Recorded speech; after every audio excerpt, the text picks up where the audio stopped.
Assalamualaikum warahmatullahi wabarakatuh.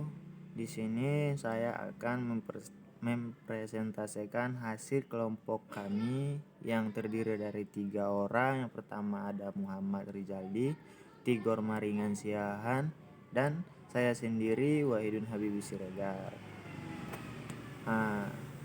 Selanjutnya kita akan membahas yaitu sistem hidraulik. Sistem hidraulik adalah teknologi yang menghantarkan zat cairan, biasanya oli, untuk melakukan suatu gerakan gratis ataupun putaran. Sistem ini bekerja berdasarkan prinsip jika suatu zat cairan dikenakan tekanan, maka tekanan itu akan merambat ke segala arah dengan tidak mempertahankan atau berukuran kekuatan hukum Archimedes.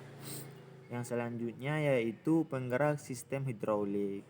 Sistem hidraulik adalah penggerak semi hidraulis atau sistem transmisi yang menggunakan fluida hidraulik bertekanan untuk memberi daya dan sistem hidraulik. Istilah hidraulik mengacu pada transfer energi dari perbedaan tekanan, bukan dari energi kinetik lainnya. Dan yang selanjutnya yaitu komponen hidrolik. Komponen hidrolik ini dibagi berapa, yaitu yang pertama ada pompa hidrolik. Pompa hidrolik ini berfungsi untuk mengubah energi mekanik menjadi energi hidrolik dengan cara menekan fluida hidrolik ke dalam sistem. Dalam sistem hidrolik, pompa merupakan suatu alat untuk menimbulkan atau membangkitkan aliran fluida atau untuk memindahkan sejumlah volume fluida untuk memberi daya. Dan yang kedua yaitu sistem kendaraan, silinder kerja hidrolik ataupun akuator.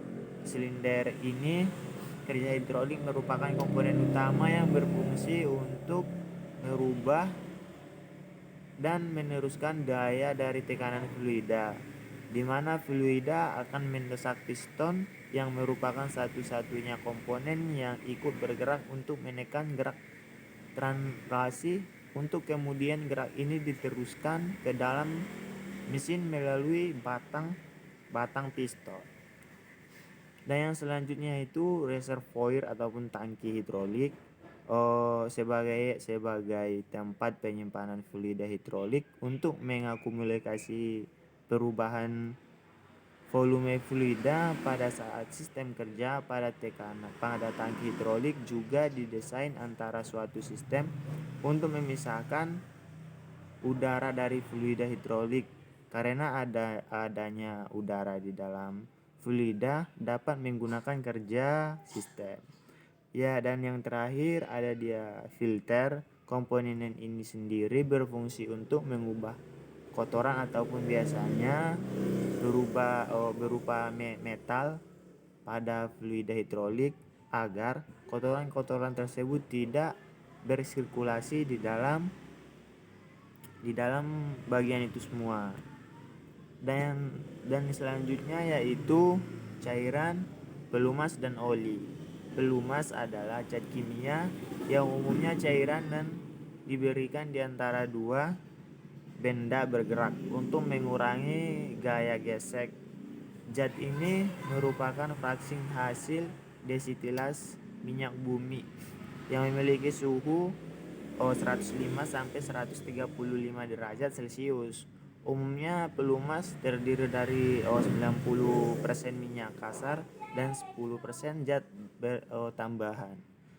Sistem pelumasan ini memiliki beberapa fungsi dan tujuan, yaitu yang pertama mengurangi gesekan serta mencegah kehausan dan panas. Dengan cara ini oli dapat membentuk suatu lapisan tipis atau oli film untuk mencegah kotoran langsung permukaan logam dengan logam yang satu dengan logam yang lain.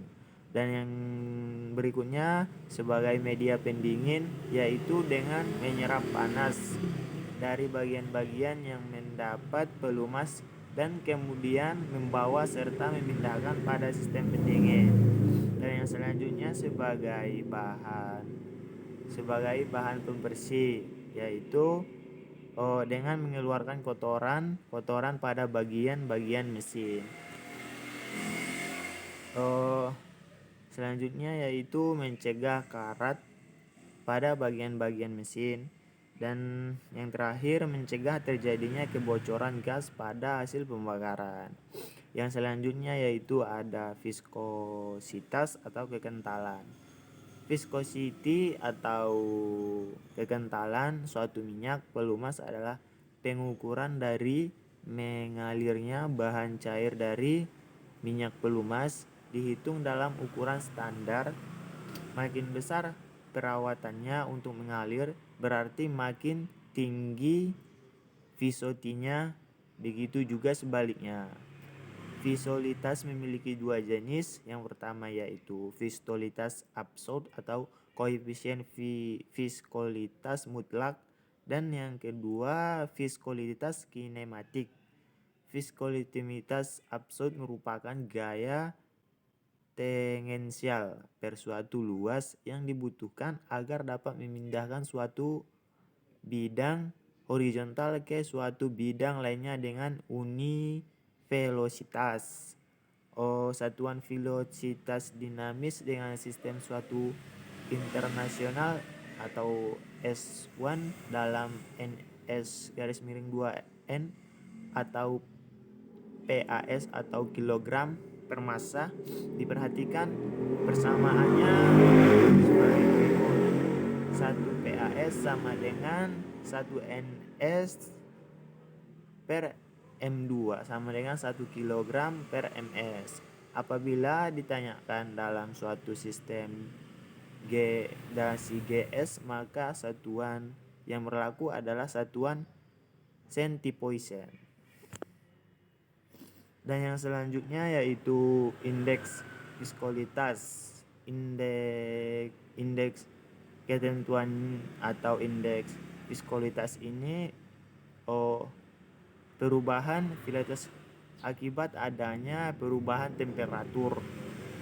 Perubahan ini timbul akibat adanya perubahan ikatan molekul yang menyusun fluida tersebut. Akibatnya sebuah fluida misalnya minyak pelumas dikenakan sebuah temperatur yang berbeda, maka kekentalannya akan berubah. Dan yang selanjutnya perubahan tersebut tergantung pada sifat fisika maupun kimia fluida tersebut. Ada fluida yang jika tekanan temperatur tinggi akan semakin mengental, dan apa pula yang semakin encer. Dari hal itu, maka untuk memiliki sebuah pelumas untuk sebuah mesin tidak bisa sembarangan, tetapi harus disesuaikan dengan ketentuan mesin itu sendiri. Dan yang selanjutnya itu karakteristik viskolitas. Perlu kita ketahui bahwa cairan tersebut mempunyai tingkat kekentalan atau viskolitas yang tinggi. Tingkat kekentalan tersebut sangat berpengaruh dalam perubahan temperatur. Oli yang bagus diharapkan mempunyai viskolitas yang tinggi, banyak yang mengalami perubahan terhadap temperatur. Sementara itu, ketika oli terlalu kental, maka akan memberatkan kinerja pompa hidrolik. Kondisi ini kemudian berdampak pada kerusakan sistem hidrolik itu sendiri. Dan yang selanjutnya itu B, indeks viskolitas atau viskolitas indeks. 6 ialah angka yang menunjukkan rentang perubahan viskolitas dari suatu cairan hidrolik menghubungkan dengan perubahan suhu. Dengan demikian, viskolitas indeks ini digunakan sebagai dasar perubahan menentukan karakteristik ketentuan cairan hidrolik. Berhubungan dengan perubahan temperatur mengenai viskolitas indeks ini, tetaplah dengan DIN ISO 2909.